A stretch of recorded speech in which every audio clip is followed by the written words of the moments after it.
Eu sou o Dr. Douglas Lopes, apresentador do programa Fala Doctor, e estou muito feliz e o programa Fala Doctor ele está cumprindo com seu objetivo, que é de levar a distâncias muito grandes saúde, bem-estar e qualidade de vida. E vocês, mulheres, vocês estão tendo muitos problemas com seus hormônios? O assunto hoje vai ser sobre isso, sobre a reposição e implantes hormonais, com a doutora Ana Paula Rezende, ginecologista, minha amiga, e que eu consegui trazer no programa Fala Doctor. Depois de ter conversado com ela 4 tentativas, hoje eu consigo então trazer a doutora Ana Paula. Seja bem-vinda, Ana. Obrigada. Que bom tu estar aqui no programa Fala Doctor. Obrigada. Isso é um prestígio para todo mundo. E passar o que tu sabe fazer todo dia. E que garanto que é um assunto que muitas mulheres não têm conhecimento. Mas que hoje, vocês que estão assistindo desse lado aí, vocês vão ver que ela vai trazer muitas informações preciosas. Então, vamos falar sobre a questão hormonal da mulher. Né? A mulher sofre muito porque pode ser precocemente ou tardiamente, mas a questão hormonal um dia chega e aí então começa a faltar. E aí nesse aspecto tem que ter o profissional para sanar isso. Bom, quando a gente fala de reposição hormonal, geralmente as pessoas pensam no quê? Em menopausa e reposição hormonal na menopausa. Mas a gente sabe o quê? Que a gente tem outros períodos da vida que também seria necessário uma reposição hormonal. Né? Seriam períodos onde uma reposição hormonal ajudaria com que a gente abreviasse um pouco alguns períodos difíceis que a mulher tem. Né? A reposição hormonal já foi muito falada, já foi muito criticada. E hoje em dia a gente tem métodos de fazer essa reposição hormonal de uma maneira segura. A gente já usou no passado a reposição através da terapia oral com comprimidos e a gente viu que essa via era uma via ruim e uma via que realmente era uma via perigosa, que podia levar a um câncer de mama e que também não era uma via tão efetiva. Ela era efetiva contra alguns poucos sintomas da menopausa. Então isso foi se modernizando, as pessoas foram estudando e foram vendo outras vias, né, para fazer essa reposição hormonal. Aí há um tempo atrás surgiu o Pentravan, né, que é uma nanopartícula, e o Pentravan tornou mais eficaz a reposição hormonal através dos cremes e géis, né? Mas aí o que a gente viu? Que mesmo absorvendo mais e tornando mais eficaz, isso a gente precisaria às vezes de uma dose muito alta. Então a paciente precisaria usar gel e usar creme várias vezes ao dia e ainda assim a gente não ia ter a dose necessária. Além de como ela estava passando aquele creme na pele, ela tem aquele risco de contaminar um animal de estimação, de acabar passando um estrogênio, que é um hormônio feminino para o homem, para o marido, ou acabar passando para uma filha e alterando um pouco o ciclo da filha, né, ou fazendo ela menstruar mais cedo do que deveria. Então essa via também foi uma via que ainda é usada, mas que eu considero uma via que não é muito eficaz e que tem esse perigo da contaminação ambiental. Então o que eu faço no consultório, né, e que é uma coisa que já se faz há muito tempo? Eu trabalho no consultório com a reposição hormonal através de implantes hormonais, né? Os implantes, o que eles são? Eles são como se fossem comprimidinhos, que a gente chama de pellets, ou eles são os implantes silásticos, que é um canudinho de silicone onde vai o hormônio dentro. A gente tem esses dois tipos de implantes hormonais. E esses implantes, como a gente faz? Por que a gente usa ele e por que é o tipo de reposição que eu faço? Porque é um tipo de reposição segura, na qual eu consigo usar os hormônios bioidênticos, que são os hormônios iguais aos nossos, então o nosso corpo não reconhece como uma coisa estranha e não reage contra aquilo ali, e na qual eu consigo administrar uma dose pequena e ter o resultado eficaz, o resultado que eu quero que aquela paciente tenha. Né? Então a gente hoje em dia evoluiu e tem esse jeito de fazer uma reposição hormonal efetiva e segura. Certo.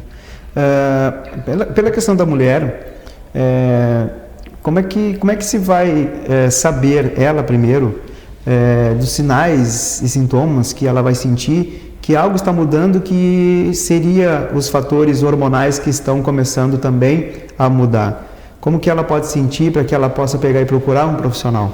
Bom, o que ela vai sentir na menopausa são aqueles sintomas característicos que as mulheres geralmente já conhecem. Mas o que a gente tem que frisar, né, para as mulheres que estejam vendo, é que essa reposição hormonal pode ser feita em várias fases da vida e vão ser aquelas fases que a mulher pensa o seguinte, que ela pensa, eu não sou mais eu faço tudo que eu fazia antes, eu não tenho o mesmo resultado, eu estou muito nervosa, eu estou muito irritada, eu não consigo aproveitar as coisas, eu estou ficando louca. Né? O meu metabolismo não está respondendo, eu estou fazendo tudo e não estou conseguindo perder peso, meu corpo está diferente, eu não consigo me relacionar com as pessoas, né? Eu sou irritada para conversar com meu filho, eu não tenho vontade de ficar com meu marido, né? Eu não tenho satisfação quando eu fico com ele. Então essas coisas, é aquele momento que a mulher pensa, tem alguma coisa errada comigo. Mas o que ela pensa, né? Como a cultura feminina, né? Que quando as coisas estão erradas, o que acontece? Qual é o problema? Ela não está se esforçando o suficiente. Entendo. Isso é uma coisa que a gente já tem incutida na mente da mulher. Né? Eu vejo nas minhas pacientes no consultório. Então, o que acontece? Ela se esforça mais e mais e mais, só que ela acaba não tendo aquele resultado que antes ela tinha com um esforço muito menor. Sim. Né? E muitas vezes o que ela acha que aquilo é normal, é o que ela tem que esperar, então ela continua daquele jeito. Mas nesses casos, o que ela tem que fazer? Ela tem que, de repente, ir no ginecologista dela e conversar sobre isso. Porque o ginecologista, ele é ginecologista, mas ele é o primeiro que tem contato com a mulher. Sim. Então, geralmente, as nossas pacientes, elas têm qualquer problema, elas vêm conversar com a gente. E a gente vai encaminhar para o que precisar, vai dizer se tem algum problema ou não. Por muitas vezes ela pode estar pensando que está entrando num quadro depressivo e não é. Sim, e na menopausa, principalmente, as pacientes, o que elas sentem primeiro? Primeiro que altera o sono, né? Mas o sono, quando que ele altera? Porque as alterações hormonais vêm de sempre, né? Então, a mulher ali por volta dos 35, 40 anos, ela começa a alterar o sono. Ela começa a dormir mal, a dormir aquele sono que não recupera, que ela acorda cansada de manhã, né? E tem dificuldade para pegar no sono. Mas hoje em dia, o que acontece nesse período?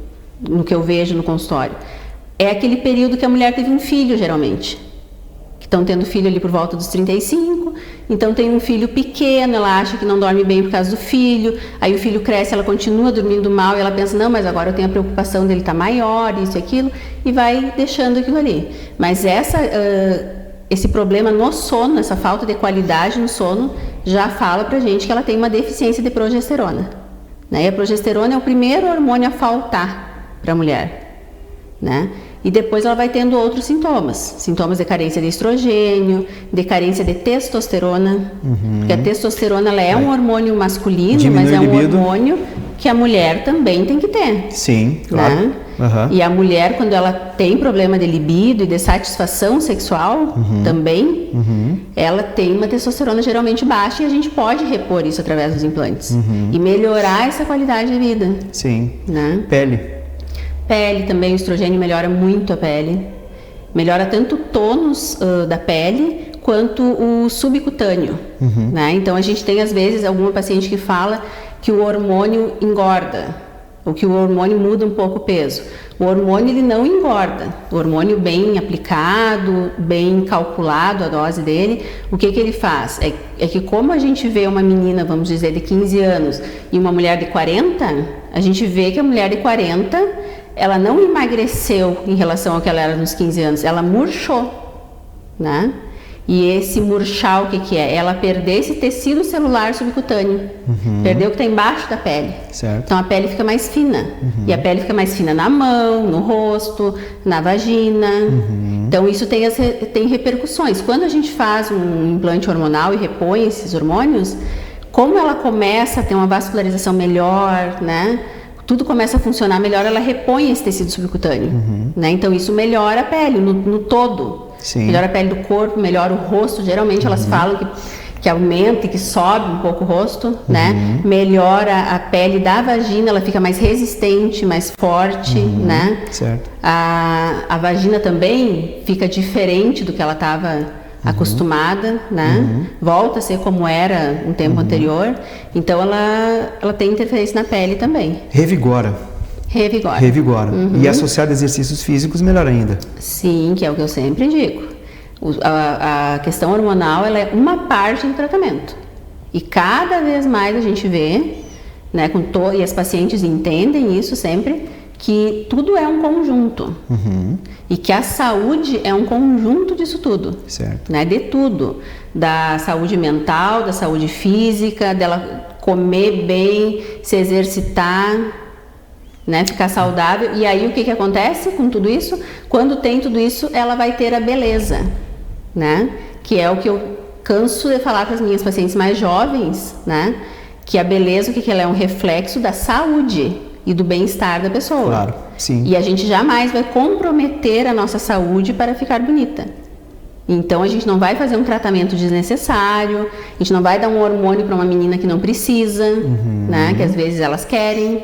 É mesmo? Sim, elas vêm falar dos implantes e elas querem fazer alguma coisa. A gente vai ficar bonita, né? Porque a gente está saudável. É um reflexo disso, não o contrário. E não comprometer saúde para ter beleza. Jamais. E eu como médica, né? O que eu tenho que fazer primeiro? Prezar pela saúde das pessoas. Certo. E eu sou médica, então o que eu faço? Eu trato patologias, né? Não melhoro aquilo que está bom. Né? Não é por aí. É que tratando as patologias e mantendo a parte preventiva do corpo, vai ter a saúde para essa paciente, para essa mulher. E com isso que ela associando uma boa atividade física, uma boa dieta, voltar a ter o bom sono, porque o sono ele é reabilitador, né? E aí se cuidando, com certeza, o que tu falaste agora, dessa questão da sua saúde, refletir a sua beleza, isso foi uma colocação muito boa, até mesmo porque tem que ter saúde para ter uma boa beleza, né? É difícil tu ver uma pessoa doente e transmitir uma beleza. Os olhos mentem, né? Os olhos mentem. Poxa, tá tão boa essa conversa que passou muito rápido esse primeiro tempo aí, mas fique aí que no segundo bloco virá mais assunto relacionado aos hormônios. Até logo!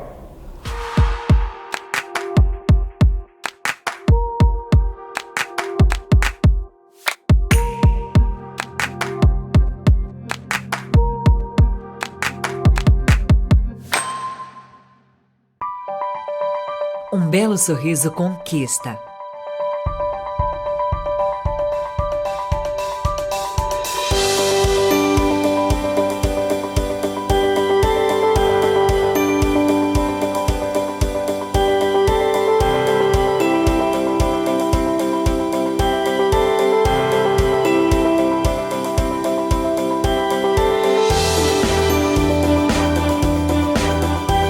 Você já conquistou o seu?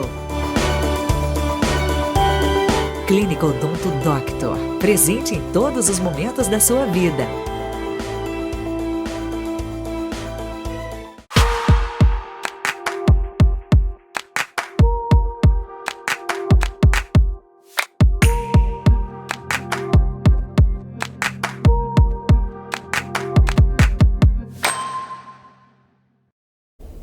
Voltamos então ao segundo bloco, falando sobre a reposição, implantes hormonais e, como já foi falado no primeiro bloco, a doutora Ana, ela disse que a beleza ela é refletida por uma boa saúde. Eu concordo muito com ela.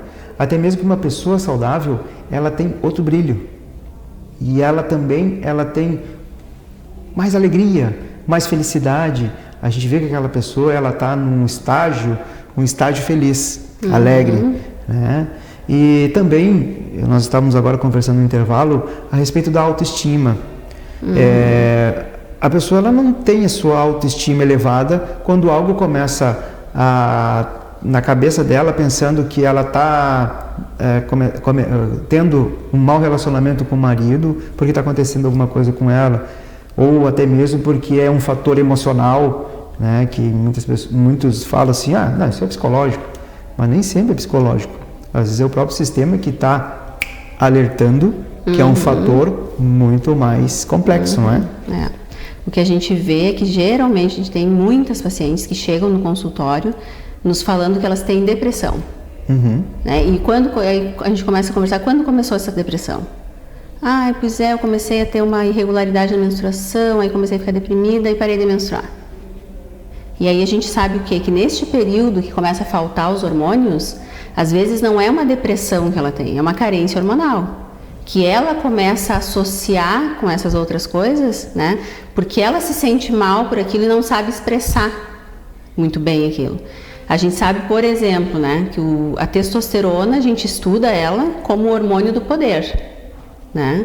E a gente tem milhões de estudos mostrando que, por exemplo, homens que têm altos níveis de testosterona são homens diretores de empresas, né? Até mesmo o Silvio Santos é um homem que faz reposição hormonal a vida inteira, né? E a gente sabe que a mulher também precisa de testosterona, né? O homem, o normal seria de uns 200 a 1000, o nível de testosterona, e a mulher de 25 a 75, né? Ficando por volta dos 50. E quando a gente faz as dosagens, sempre está muito menos que isso. Então, como a testosterona a gente diz que é o hormônio do poder, a falta dela também acovarda, né? Acovarda, acomoda, tira a autoestima da pessoa, e aí as outras coisas vêm agregadas a isso. Claro. Né? Tira a libido também, né? Tira a satisfação na relação sexual. Então vai tirando todas essas coisas e ela vai identificando, como ela não sabe o que é isso, identificando tudo isso como uma depressão. E às vezes inicia algum antidepressivo, né? Que não tem uma boa resposta. Mas o problema continua. O problema continua, porque o problema não era, pode até melhorar um pouco, mas não era no sistema nervoso central, era no equilíbrio hormonal. Quais são os exames que se Os pede? exames, a gente tem que ter a rotina da paciente todo em dia, né? Os exames da mamografia, ultrassom, preventivo, né? Que são exames que ela tem que fazer todo ano. E eu sempre peço uma densitometria óssea e uma densitometria corporal. Porque aí na densitometria óssea, o que a gente vai ver? A gente vai ver se ela tem alguma perda óssea já, porque a carência de estrogênio também leva à perda de massa óssea. E a gente vai ver também a distribuição corporal dessa paciente, né? Porque a gente não está buscando emagrecimento, mas a gente está buscando harmonia. Claro. E saúde, né? Então a gente vê assim que a gente faz uma densitometria corporal, a gente vê pacientes às vezes que tem 50% de tecido adiposo. Isso é muito elevado, né? Ou uma paciente, por exemplo, que tem lá 50% de massa magra, de músculo, né? Então, é uma paciente que tem pouco músculo, que a gente poderia classificar como uma sarcopenia, né? Que é aquela doença que diz? Que é a incapacidade da pessoa carregar o seu próprio corpo. Certo. Então, essa paciente a gente vai ter que tratar, né? Claro. E qualquer problema que ela tenha, a gente tem que partir disso aí, né? Então, eu peço a densitometria óssea, a densitometria corporal, vários exames de laboratório, né? Porque eu peço todos os exames de rotina laboratoriais, né? Sim, hemograma, glicemia, né? Insulina, triglicerídeos, todas essas coisas e toda a rotina hormonal, né? Peço sempre um cortisol também, né? Pra gente ver o quanto o corpo dela está refletindo algum estresse que ela tenha mentalmente, né? Sim. As vitaminas também, que algumas a gente tem que repor. E para ficar melhor, um tratamento multidisciplinar. Sim. Porque no momento que tu tá colocando, né, tá colocando a paciente na sua rotina do passado, vamos dizer isso, que, né, tu tá repondo algo que sempre foi bom para ela e no momento faltou, mas com tudo isso também precisa também dos colegas parceiros, né? Sim, e isso é um acordo que a gente faz com a paciente. Exato. Eu sempre digo que a paciente, ela quer os hormônios, mas ela tem que merecer os hormônios. Né? Ana, há contraindicações? Se for bem feito, as contraindicações são o quê? Uma paciente que tenha tido uma trombose e ainda assim algum tipo de hormônio a gente poderia usar. Então não existe alguma contraindicação absoluta. Certo. Né? Inclusive pacientes que tiveram câncer de mama, a gente faz reposição hormonal. Claro que a gente jamais nessas pacientes a gente vai usar estrogênio, mas a gente pode usar um pouco de testosterona, inibir essa testosterona para ela não virar nada de estrogênio, mas a gente pode melhorar um pouco a qualidade de vida dela.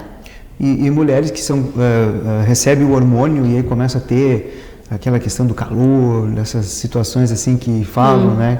Isso não é uma questão de contraindicação, né? Mulheres que vai ter esses agravamentos que na cabeça dela pode ser, mas não vai ficar mais quente? Vai ficar mais quente. Não, mas o que acontece? Por exemplo, se a gente for ver uma criança, né? Os filhos que a gente vê, eles são muito calorentos. Sim, né? Claro. E a gente vai ficando mais velho, a gente vê, por exemplo, a mãe da gente. A mãe da gente tem frio, tá sempre com uma meia, deita e tá sempre tapada, e a gente acha que aquilo é demais. E se for pegar, por exemplo, uma pessoa mais idosa, tu pega na mão dela, é frio, no pé é frio. Então a gente vai perdendo essa capacidade do calor, né, ao longo do tempo. E claro que quando a gente repõe o hormônio, o que acontece? A gente melhora essa microcirculação, essa vascularização, e a gente começa a fica com a nossa temperatura basal um pouquinho maior. Sim. Né? Claro. Que a gente, no começo, claro que algumas pessoas podem ter que se adaptar a isso, né? Mas não é uma coisa ruim. Né? Não é uma coisa ruim. É uma perfusão melhor, né? As extremidades, principalmente, os maridos sempre gostam, né? Sim, claro, porque as a mulher volta ativa. Sim, e a mulher sempre é mais friorenta e aí ela começa a ficar mais ou menos no nível dele. Certo. Né? Sim. Não tem tanta diferença no ar-condicionado e no... As relações melhoram, né? Melhoram muito. Faz bem pro casamento, faz bem pra família, retorna a mãe, retorna a esposa, retorna a amiga, porque olha o quanto que afeta uma falta de hormônio numa mulher. Ela já começa a não se estabilizar, porque começa a sentir algo diferente, daí a pouquinho ela começa a colocar, ela começa a se comparar às pessoas, né? Olha, eu era bonita, não sou mais bonita, todas essas coisas, né? Então muda mesmo, realmente muda a situação da vida da mulher. Né? E é importante pegar e estar sempre, né? E aí a questão do preventivo, né? Fazer tudo, e questão de saber quando entra na menopausa. Porque assim, eu vejo várias mulheres, até mesmo lá na clínica, que chegam falando: eu devo estar na menopausa porque está me acontecendo isso e aquilo. Você já foi no médico? Não fui, mas eu sei que é. Como que sabe que é? Né? Bom, a menopausa ela é a última menstruação. Exato. E a gente só sabe isso vendo retroativamente. Então a gente sabe que foi a última quando a mulher fica 1 ano sem menstruar. Porque no começo, né, ela começa a não querer menstruar, mas o estímulo cerebral é maior e ela menstrua. Então às vezes falha 1 mês ou 2 e volta a menstruar. Né? Então só quando ela teve a última menstruação e ficou 12 meses sem menstruar, a gente pode considerar que aquilo foi a menopausa. Mas o que a gente tem, o que a gente trata é o climatério. E o climatério, por classificação, né, por bibliografia, né, a gente sabe que o climatério ele começa dos 35 aos 40 anos. Então ele começa às vezes 20 anos antes da menopausa, que é quando já começa o declínio hormonal feminino. Que daí no caso 55, 60 ali é o absoluto. Então ali já começa a mudar. Então, por exemplo, né, a gente sempre ali a gente já poderia começar a tratar. Né? Preventivamente, já poderia usar um pouquinho, com baixa dose hormonal. Com baixa dose, usando algum implante que também faça uma contracepção. Então, às vezes a gente faz uma contracepção junto com alguma reposição, pouca de hormônio, porque é o que ela precisa naquele momento, né? Mas ela pode fazer nesse momento, ela pode fazer depois do parto, que a mulher demora muito para se recuperar depois de um parto, porque os hormônios ficam todos bagunçados. Então a gente tem como organizar isso, né? E ela voltar a ser aquela mulher que ela era com mais rapidez e voltar de repente até ser melhor e poder principalmente aproveitar aquele momento, né? Não se sentir cansada para cuidar do filho, não sentir vontade de não ficar com o marido. Né? Então, tem vários momentos que seria muito bom. Isso afeta em muita coisa. No trabalho também. Né? Imagina quantas mulheres estão deficientes de hormônios, até no trabalho. Tem dificuldades, né? De se relacionar e Tu falaste sobre pela questão tecnológica, né? Então, o nosso avanço, seja na medicina, odonto, físico, qualquer... A tecnologia ela está sempre a favor da gente. Tu falou sobre nanotecnologia. E então está sendo usado isso como uma tecnologia de ponta. E cada vez mais. Então o que se mudou dos recursos do passado, há 10 anos, há 10 anos atrás, e hoje? O que diferencia os hormônios que tu coloca hoje pela técnica, pelo modo de inserção, pela própria composição? O que melhorou? Bom, os hormônios, eles não têm grandes mudanças. A mudança mais é a administração deles. E o jeito que eles conseguem fazer esses implantes. E a absorção. O jeito que consegue fazer os implantes elásticos e os implantes pellets, né? Mas os tipos de hormônios a gente sempre, né, tem usado os mesmos. Sim. Né? São os nossos hormônios. São as vias, o modo, a absorção. Isso aí que está sendo mais, que tá sendo mais assim facilitado, vamos dizer assim, os hormônios entrarem melhor no sistema. E os hormônios, eles já, desde quando eles surgiram, eles já usam a nanotecnologia, né? Sim. Porque eles são uma maneira condensada, né? Tanto que os implantes, assim, por que a gente faz em implantes e não faz oral, por exemplo? Porque a gente não tem comprimido que possa usar, né? Porque, por exemplo, a reposição hormonal oral, ela é derivada dos equinos, né? A gente sabe que o estrogênio é o estrogênio equino. Sim. Então, aquilo faz mal pra gente. Mas por que a gente não consegue fazer um hormônio bioidêntico em comprimido? Né? Porque a gente não consegue estabilizar aquelas partículas. Justamente porque elas são muito pequenas, né? Porque é difícil que aquilo dure, né? Então, por exemplo, quando a gente faz um implante, a gente encomenda esse implante, que não, aqui em Santa Maria não tem fábrica que faça, e desde que ele é produzido para aquela paciente, né, na quantidade que ela precisa, com a taxa de liberação que a gente programou. E desde que ele é produzido até a inserção dele, a gente tem um determinado tempo para fazer isso. Certo. Né? E aí ele vai vir num papel especial, de um jeito que ele não vá, né, desagregar nada. Sim, ali. Claro, bem condicionado. Bem condicionado, porque a gente não consegue que ele fique estável por muito tempo. Certo. Então a gente tem que inserir no corpo para ali, ele vai manter aquela estabilidade e vai... E tem um tempo? Esse hormônio, ele tem tempo para ser colocado de novo? Os implantes de pellets a gente faz uma reposição para 6 a 8 meses. Tá. Né?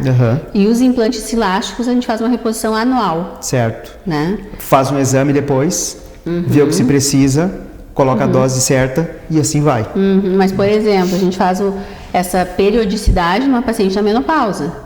Que não tem mais um ovário funcionante, que está realmente na menopausa. Agora, vamos dizer que a gente faça numa paciente que teve um bebê há 6 meses. Né? Essa paciente está num momento de confusão hormonal. Claro. Ela não tem problema na produção do hormônio. Só que ela teve uma gestação, ela teve, né? Então tá tudo desajustado. Continuativa, né? Então o que a gente vai fazer? A gente vai repor o que ela precisa, vai organizar aquilo ali e depois disso o corpo dela, aí ela vai fazer o exercício físico, vai se alimentar bem, né? E aí o corpo dela vai seguir daquele jeito. Vai achar o trilho dele de novo. Entendi. Né? E em outras fases também, a mulher que ainda não entrou na menopausa, a gente às vezes faz um tratamento e ela vai um bom tempo bem. Ela não precisa fazer daqui a 6 meses de novo. Às vezes ela faz daqui a 1 ano, daqui a 2 anos. Vai acompanhando, regulando, acompanhando. Né? E tem coisas assim que as pacientes nos falam, que a paciente fez uma reposição hormonal e não precisou fazer outras, que, por exemplo, a reposição de testosterona, ela melhora a libido e a satisfação sexual e a paciente nunca mais volta ao que ela era antes, né? Ela vai para outro patamar de... Que bom. Né? Sim, claro. Ana, qual é a mensagem que tu deixa para essas mulheres que estão nos assistindo aí? Bom, eu deixo que as mulheres têm que se cuidar, né? Porque a gente, como mulher, cuida de muita gente e às vezes não dá um tempo e uma atenção especial para a gente mesma. Então, que elas têm que se cuidar e que elas têm que procurar ajuda. Não achar que tudo é normal e que tudo é uma questão de esforço pessoal. Né? Que elas não precisam se esforçar mais, elas têm que ver o que está acontecendo, têm que procurar ajuda e têm que tentar resolver essas coisas. Assim como elas resolvem os problemas dos outros, tentar resolver esse problema que é delas. Para poder seguir tendo uma boa qualidade de vida e continuar ajudando e fazendo tudo o que elas conseguem fazer. Muito bem. Doutora Ana Paula, muito obrigado por ter vindo no programa Fala Doctor. Com certeza foi excelente a tua vinda aqui. Valeu minhas insistidas. E quero dizer que para vocês, todas as informações que está saindo do Fala Doctor é relacionada à sua saúde. E não há nada como a nossa saúde para que a gente possa viver bem, com qualidade de vida. Então, repito, se cuide, vamos viver bem, com alegria, certo? E que tenham todos uma boa noite. Ana, muito obrigado por ter vindo aqui. Eu que agradeço. Tá, minha amiga. Foi uma ótima conversa, nem Foi sabia uma que tinha ótima. insistido tantas vezes assim, não me lembrava. Mas era uma questão de tempo, não era falta de vontade de vir aqui. Não, eu sabia né? que ela queria vir, até mesmo porque você sabe muito. Mas muito bom, gostei muito do programa. Que maravilhoso, viu, pessoal? Aquele abraço, fique com Deus.